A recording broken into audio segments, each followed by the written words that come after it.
A few weeks ago, as we were debating whether to move to this bill on the floor now, I sent a letter to the distinguished majority leader, Senator Reid, and I was joined by several of my colleagues.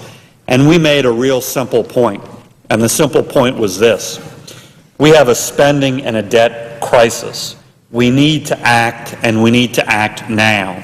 And so rather than continue to bring up various cats and dog bills, various matters that aren't related to that crucial, central spending and debt question before us, we should focus on the task at hand. We should focus on our greatest challenge, meeting this spending and debt challenge.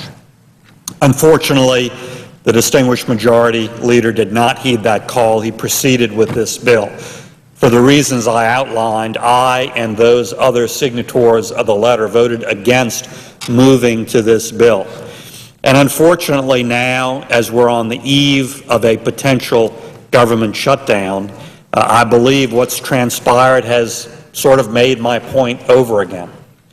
Why haven't we been focused on that crucial spending and debt challenge like a laser beam?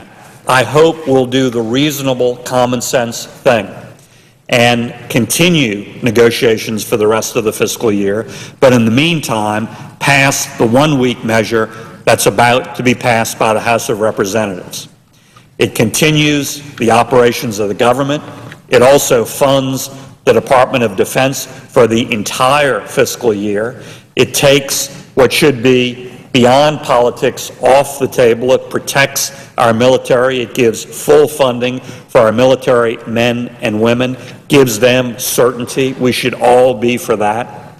It cuts $12 billion from current funding levels, but takes the vast majority of those cuts, again, from the President's own list, from Senate Democrats' own list, and from a nonpartisan list of the Congressional Budget Office.